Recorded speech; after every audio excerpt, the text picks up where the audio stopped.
Good morning सभी को। देखिए, इतिहास विषय को पढ़ रहे थे अपन। आज बीए सेकेंड ईयर का एक टॉपिक है, मुग़ल काल पढ़ रहे थे। क्या पढ़ रहे थे? मुग़ल काल। मुग़ल काल के अंतर्गत हमने बाबर के बारे में पढ़ लिया था। अब बाबर के बारे में पढ़ने के पश्चात कल हमने हुमायूं के बारे में जिक्र किया था। हुमायूं के बारे में मैंने आपको थोड़ा बताया था कि हुमायूं जो था वो उसने क्या किया, अपना सारा का सारा जो साम्राज्य था वो अपने भाइयों में विभाजित कर दिया, जिसके कारण क्या हो गया कि शक्ति का विकेंद्रीकरण हो गया। अब शक्ति का जब विकेंद्रीकरण हुआ तब क्या हुआ कि जो छोटी छोटी रियासतें हुआ करते थे वो अपने आप को स्वतंत्र कर रही थी। और एक तरफ हुमायूं ये चाहता था कि चलो कोई बात नहीं कि मतलब अपने क्षेत्र तो विभाजित हो गए, लेकिन मुझे दिल्ली और मेरा जो पिता का जो सपना था पूरे भारत पर एक छत्र राज करना और उसे चिरस्थायी रखना, तो उसी में लगा हुआ था। तो कल अपन ने देखिए कलिंजर का अभियान पढ़ लिया था, यानी प्रताप रुद्रदेव वाला पढ़ लिया था। उसके बाद हमने चुनारगढ़ का पढ़ लिया था, गुजरात वाला पढ़ लिया था, 3 पढ़ लिए थे। अब क्या होगा कि दोबारा दूसरी बार चुनारगढ़ पे, यानी यहाँ पे शेर खां है। चुनारगढ़ पे मैंने आपको बताया था ना कल कि यहाँ मोहम्मद लोधी वो शेर खां के पास भागकर चला गया था। तो अगर यहाँ पर वो उसी समय इसको मार देता था तो दिक्कत नहीं आती, शेर खां से शेरशाह सूर्य वो नहीं बनता। लेकिन अब क्या होगा, चुनारगढ़ पर दोबारा आक्रमण करेगा। चुनारगढ़ पर पुनः आक्रमण, यानी दोबारा आक्रमण,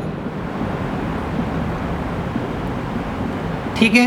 यानी इसकी चौथी योजना थी, चुनारगढ़ पर दोबारा ये आक्रमण करेगा। तो अब होगा क्या, देखिए यहाँ पर हुमायूं क्या करेगा, एक बहुत बड़ी सेना लेकर, यानी बात है ये 1538 की। हुमायूं 1538 में एक बहुत बड़ी सेना लेकर चला जाता है चुनारगढ़ दुर्ग को और घेर लेता है। देखिए, सबसे पहले कलिंजर, फिर चुनारगढ़, फिर गुजरात। अब जातीनों में सबसे पहले इसने क्या किया, प्रताप रुद्रदेव को हरा दिया।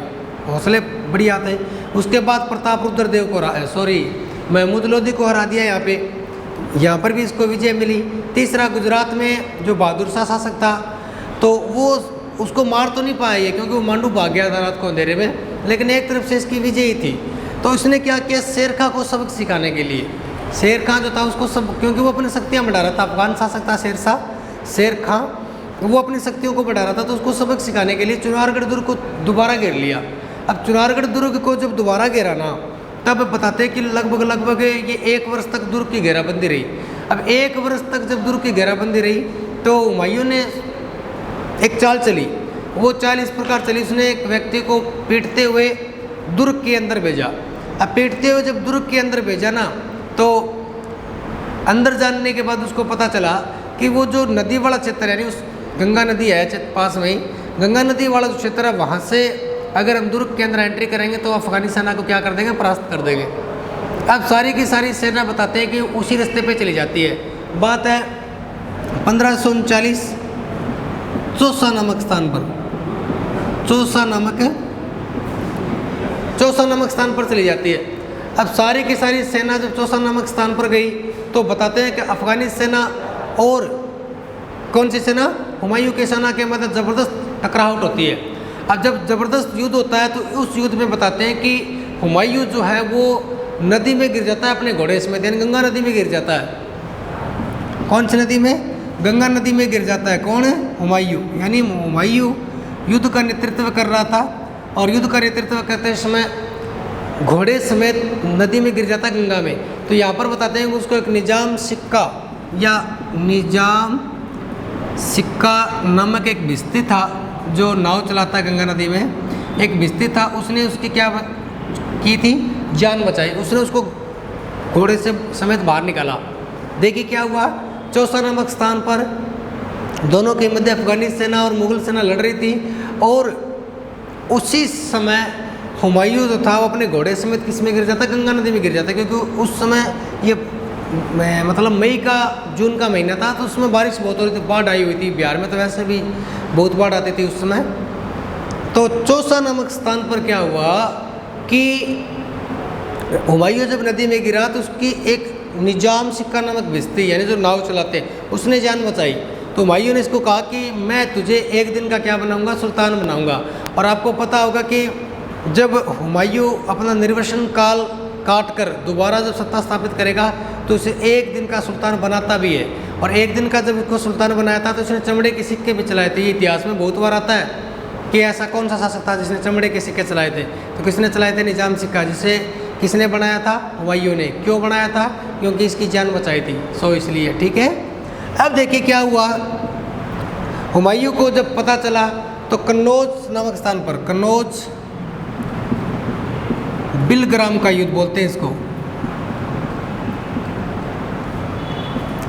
कन्नौज बिलग्राम का युद्ध होगा इन दोनों के मध्य 17 मई 1540, 17 मई 1540।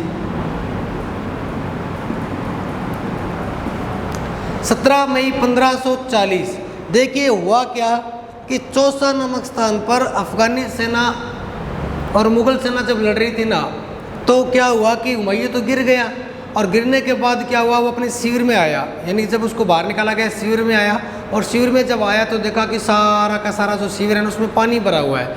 और पानी भरा होने के कारण क्या हुआ, थोड़ी चहलकदमी नहीं हो रही थी, बारूद है वो भीग गया था। उसके बाद क्या हुआ कि जब बाहर निकल कर देखा तो शेरशाह सूरी की जो सेना थी वो बाहर खड़ी थी। और उसी समय क्या होता है कि सेना में दोनों में लड़ाई होती है, और यहाँ से कन्नौज बिलग्राम के युद्ध में, यानी कन्नौज बिलग्राम का युद्ध 17 मई 1540 को ये एक युद्ध हुआ। इस युद्ध में जो मुगलों की जो सत्ता थी वो एक बार फिर किसके हाथों में चली गई? अफ़गानियों के हाथों में चली गई। किसके हाथों में चली गई? अफ़गानों के मध्य, अफ़गानों के हाथों में चली गई। यानी हम ये कह सकते हैं कि मुगल वंश की स्थापना के बीच में, बाबर और हुमायूं के बीच में कुछ समय के लिए एक शासक आएगा, शेरशाह सूरी। कौन आएगा? शेरशाह सूरी, जो कि लगभग 15 वर्षों तक यहाँ पर शासन करेगा। क्योंकि 1540 से लेकर 1555 तक ये खुद शासन करेगा, लगभग 15 वर्षों तक। उसके बाद क्या हुआ, यहाँ से भागकर हुमायूं कहाँ चला गया? लाहौर होते हुए उधर अफ़गानी क्षेत्र के अंदर चला गया, लाहौर वाले क्षेत्र में। ठीक है, लाहौर अमरकोट वाला क्षेत्र था। वहाँ पर क्या हुआ, हुमायूं ने, इसका भाई था हुमायूं का इंदाल, और ये इंदाल का आध्यात्मिक गुरु था, उसकी पुत्री से इसने क्या कर ली? शादी कर ली। और शादी करने के पश्चात इसने क्या किया कि अमरकोट का क्षेत्र, अमरकोट का राजा था उस समय वीरशाल। कौन था? अमरकोट, यानी अमरकोट पाकिस्तान में वर्तमान में। अमरकोट का राजा था वीरशाल। वीरशाल के यहाँ, यानी वीरशाल के महल में इससे एक पुत्र रत्न की प्राप्ति होती है, जिसका नाम बदरुद्दीन यानी अकबर कहा गया। क्या कहा गया उसे? अकबर। तो अकबर का जन्म कहाँ होता है? अमरकोट वीरशाल के महल में। ठीक है, वहाँ हुमायूं एक बहुत बड़ी सेना लेकर 1555 में मच्छीवाड़ा नामक स्थान पर, कौन से स्थान पर? मच्छीवाड़ा नामक स्थान पर, मच्छीवाड़ा नामक स्थान पर युद्ध करेगा। क्या करेगा? युद्ध करेगा। और बताते हैं कि उस समय अफगानी सेना का नेतृत्व तातर खां कर रहा था। कौन कर रहा था अफगानी सेना का नेतृत्व? तातार खां। ठीक है, और उधर से बताते हैं कि जो मुगलों की सेना थी उसका नेतृत्व कर रहा था बेरम खां। कौन कर रहा था? बेराम खां। कौन कर रहा था? बेराम खां। देखिए 1555 मच्छीवाड़ा का युद्ध और 1556 सरहिंद का युद्ध, सरहिंद का युद्ध, यानी 15 वर्षों में हुमायूं एक निर्वसन जीवन व्यतीत करके दोबारा दिल्ली की ओर आता है। और आने के बाद 1555 में मच्छीवाड़ा नामक स्थान पर जो अफगानी सेना जिसका नेतृत्व तातार खां कर रहा था, उधर हुमायूं का नेतृत्व बेराम खां कर रहा था। ठीक है, दोनों के मध्य युद्ध होता है और इस युद्ध में अफगानी सेना कमज़ोर हो जाती है। फिर 1556 में दोबारा सरहिंद का युद्ध होता है, और इस युद्ध में बताते हैं कि एक तरह से अफगानी सेना यानी शेरशाह सूरी वो हार जाता है। ठीक है, शेरशाह सूरी हार जाता है और भारत पर पुनः मुगलों की सत्ता क्या होती है? कायम होती है। क्या होती है? कायम होती है। यानी एक बार फिर 15 वर्षों के पश्चात हुमायूं एक बार पुनः क्या कर लेता है? अपनी सत्ता स्थापित कर लेता है। ठीक है, अब क्या हुआ कि 1556 में ही हुआ क्या कि हुमायूं सीढ़ियों से, यानी ये ज्योतिषी विद्या में बहुत विश्वास रखता था। और एक इसने नगर बसाया था दीन पनाह, क्या लगाया था, नगर बसाया था दीन पनाह।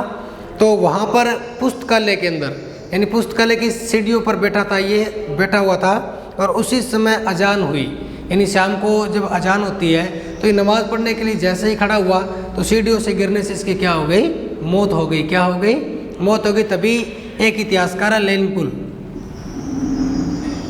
क्या, लेनपुल, इतिहासकार लेनपुल कहता है कि हुमायूं जो है ना वो ज़िंदगी भर लड़खड़ाता रहा, यानी हुमायूं ज़िंदगी भर लड़खड़ाता रहा और अंतिम रूप से लड़खड़ाने से इसकी क्या हो गई, मौत हो गई। यानी हुमायूं ज़िंदगी भर लड़खड़ाता रहा और लड़खड़ाने से इसकी क्या हो गई, मौत हो गई।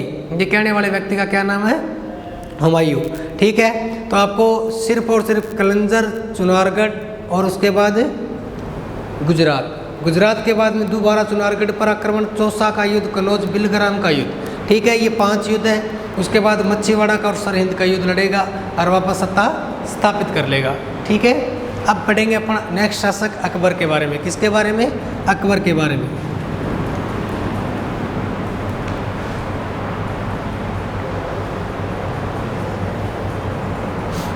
अकबर 1556 से 1605। देखिए अकबर है ना, उसका जो जन्म होता है वो होता है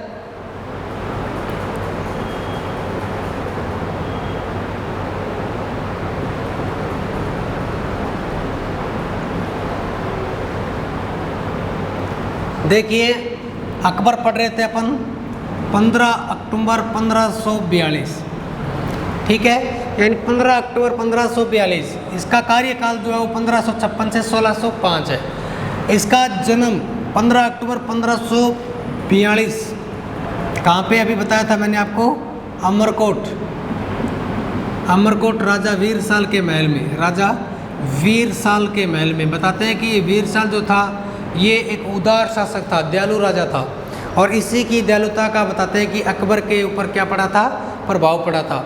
होता क्या है कि जब हुमायूं की मृत्यु होती है, तो उस समय अकबर जो था वो आगरा में नहीं था, वो दिल्ली की ओर गया हुआ था। यानी वो कोई विद्रोह, जो अफगानियों का जो विद्रोह उसको दबा रहा था। तब क्या हुआ, बैराम खां को इस बात का पता चला कि हुमायूं की मौत हो गई है।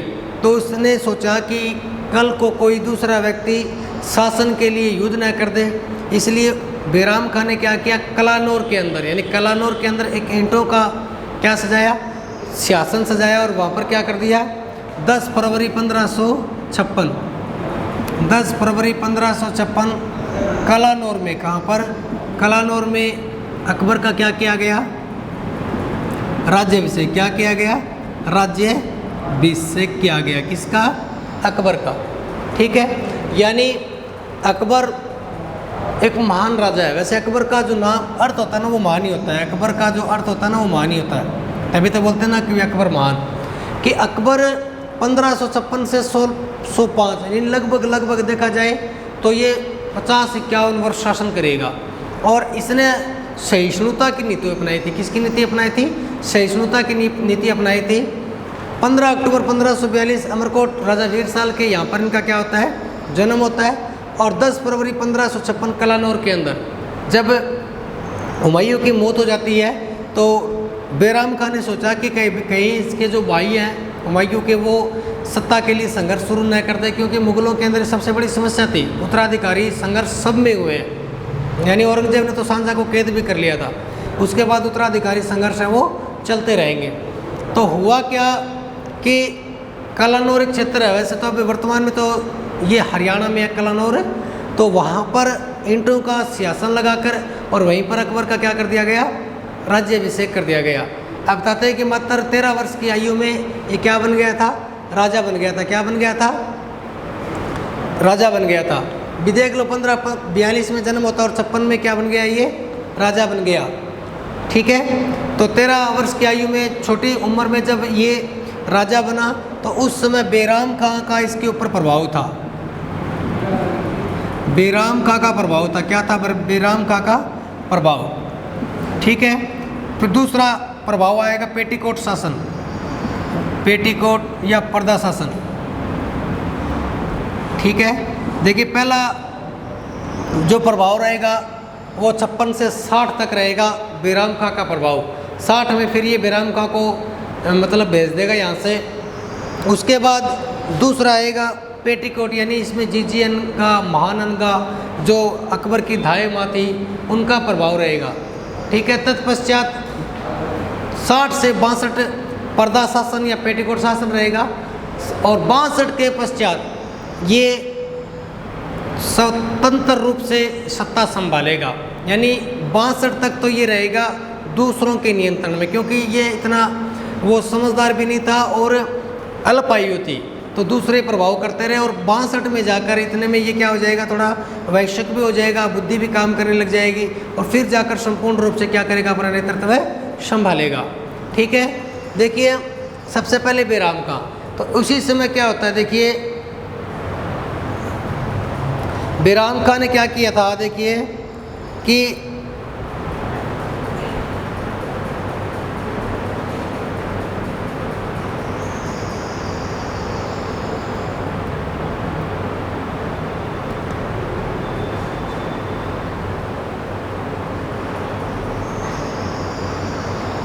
देखिए पानीपत का सेकंड युद्ध,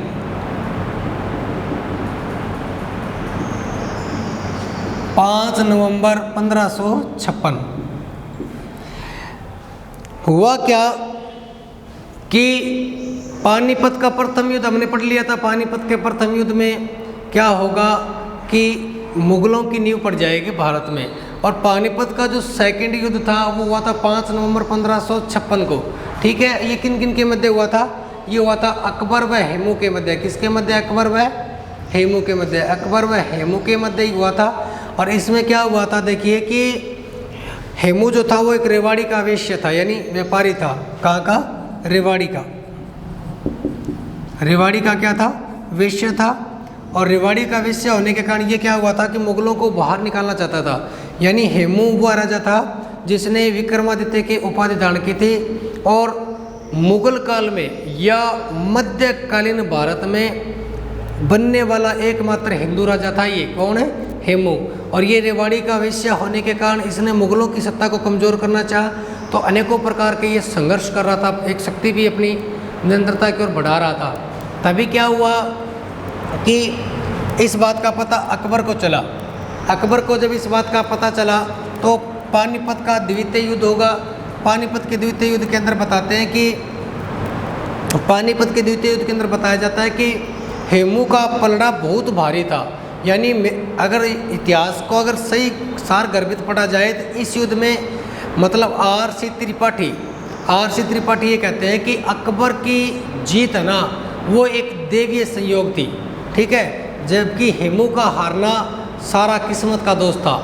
यानी हेमू हारा तो ये तो किस्मत का दोष था, और अकबर जीता ये कोई देवीय संयोग है, क्योंकि उस समय हेमू के पास एक बहुत बड़ी सेना थी। और दूसरा हारने का कारण ये हुआ कि युद्ध के मैदान में हेमू के बताते हैं कि कोई भाला लगता है तो मूर्छित हो जाता है और वहीं पर गिर जाता है। अब आपको पता है कि अगर लीडरशिप ही मर जाता है ना तब दिक्कत बहुत आती है, क्योंकि लीडर ही अगर नहीं रहेगा तो सेना वो भागने लग जाती थी। फिर सेना को क्या मतलब था, इस सेना जो लोग सैनिक थे उनको तो पैसा चाहिए था, वो चाहे हेमू के पास रहे चाहे किसके पास रहे, अकबर के पास, उनको तो बेचारे वो तो सैनिक थे, उनको तो कोई मतलब नहीं था। तो जब राजा ही मर जाता था ना तो युद्ध वहीं समाप्त हो जाता था। अब क्या हुआ, हेमू को जैसे मूर्छित हुआ तो बेराम खां ने जाकर उसको क्या कर लिया, पकड़ लिया। जब बेराम खां ने पकड़ा तो बेराम खां ने अकबर को भाला दे दिया। क्या दे दिया, भाला दिया, और कहा कि आप एक हिंदू को मारकर और गाजी की उपाधि धारण करो, यानी काफिरों का आप दमन करो, गाजी की उपाधि धारण करो। तो अकबर उसे मारना नहीं चाहता था। उसने सोचा, उसने कहा कि ये अभी हार ही गया तो इसको मारने से क्या फ़ायदा, लगा पहले से ही पड़ा ये। तो उसी समय बेराम खां ने क्या किया, खुद तलवार लेकर उसका वो शीशा वो अलग कर देता है। इससे फिर अकबर बहुत गुस्सा भी होता है। उसने कहा कि जब व्यक्ति सामने अपने मूर्छित पड़ा है, पहले से उसने हार मान रखी है, फिर इसे मारने से फ़ायदा क्या है। तो यहीं से बताते हैं कि बेराम खां और अकबर की अनबन शुरू हो जाती है। ठीक है, और अनबन में सबसे पहले क्या हुआ कि बिराम खां जो था वो शिया मुसलमान था, जबकि अकबर कौन सा था, सुन्नी था। अब क्या हुआ, बिराम खां ने अपना आधिपत्य स्थापित करना शुरू कर दिया, क्योंकि बिराम खां जो था वो एक वैश्यक था, उससे हुमायूं का सहयोगी था, और अकबर उस समय अल्पवैश्यक था। तो दरबार के अंदर सबसे ज़्यादा बिराम खां की चलती थी। अब बिराम खां ने क्या किया कि सबसे पहले तो जो शिया मतावलंबी लोग थे उन्हें दरबार में उच्च पदों पर नियुक्त कर दिया, ठीक है। उसके बाद में क्या हुआ कि अनेक प्रकार के ऐसे कार्य करता कि अकबर से पूछना भी वो नहीं चाहता था। अब क्या हुआ, बाद में 1560 में अकबर ने कहा उसको कि आप या तो कालपी या चंदेरी के शासक बन जाए, कालपी या चंदेरी के शासक बन जाए। नंबर 2, या मुगलों के प्रशासनिक सलाहकार बन जाए, प्रशासनिक सलाहकार बन जाए, या हज यात्रा के लिए चले जाए, हज यात्रा के लिए चले जाए। यानी बिराम खां और अकबर दोनों के मध्य अनबन शुरू हो गई। जब अनबन शुरू हुई तो अकबर ने बिराम खां को बुलाकर कहा कि आपको मैं 3 ऑप्शन देता हूँ, आप तीनों ऑप्शन चुन लो, आपको इन तीनों में से एक को चुनना है, आपकी इच्छा हुआ वो करिए। सबसे पहले उसने कहा कि या तो आप कालपी या चंदेरी की क्या ले लो, कालपी या चंदेरी का शासक बन जाओ, वहाँ चले जाओ। दूसरा इसने कहा कि या आप मुगलों के संवैधानिक यानी प्रशासनिक सलाहकार बन जाओ। तीसरा उसने कहा कि आप हज यात्रा के लिए चले जाओ। तो बिराम खां बताते हैं कि हज यात्रा चुनता है। क्या चुनता है? हज यात्रा। उसने कहा कि मैं हज यात्रा के लिए चला जाऊँगा। लेकिन उसी समय क्या होता है कि जब ये हज यात्रा के लिए जाता है तो रास्ते के अंदर जब अफ़गानी सेना का ये नेतृत्व कर रहा था तो उसी समय एक इसका दुश्मन था मुबारक खां। क्या नाम था? मुबारक खां। मुबारक खां को जब पता चला कि ये बिराम खां है, उसका अकबर से रुसवाई चल रही है, अकबर ने इसको दरबार से निकाल दिया है, तो ये उसको वहीं पर मार देता है। ठीक है, तो बिराम खां की क्या हो जाती है? मृत्यु हो जाती है। अब अकबर के सिर्फ और सिर्फ एक ही चीज़ बची थी, वो थी पर्दा शासन या पेटीकोट, यानी जीजीअनगा, महानंगा, इनको दूर करना था। यानी 1560 में बिराम खां मारा जाता है। अब अकबर की एक ही समस्या थी कि धीरे धीरे करके जीजीअनगा, महानंगा यानी ये पेटीकोट या पर्दा शासन था, इसको दूर किया जाए। ठीक है, बिराम खां की मृत्यु के बाद इसका एक पुत्र था अब्दुल रहीम, उसको दरबार में लाया गया और बिराम खां की पत्नी के साथ अकबर ने क्या कर ली? स्वयं शादी कर ली। बिराम खां का पुत्र था अब्दुल रहीम, जिसे अकबर ने खाने खाना की उपाधि दी थी, यानी अब्दुल रहीम खान ने खाना की उपाधि दी थी। उसे अपने दरबार में लेके आया, उसे नवरत्नों में शामिल किया। ठीक है, तो इसके बाद में आएगा पर्दा शासन, और इसके बारे में पर्दा शासन है, पर्दा शासन पढ़ेंगे अपन नेक्स्ट वीडियो के अंदर। ठीक है, कोई दिक्कत हो तो आप मुझे कमेंट में बता देना, और सुझाव आप दिया करो। PDF आपको इसकी मैंने YouTube चैनल पर डाल रखी है, वो आप ले लेना, लिंक नीचे दिया हुआ है। और कोई दिक्कत हो तो आप बताना ज़रूर। ठीक है, धन्यवाद।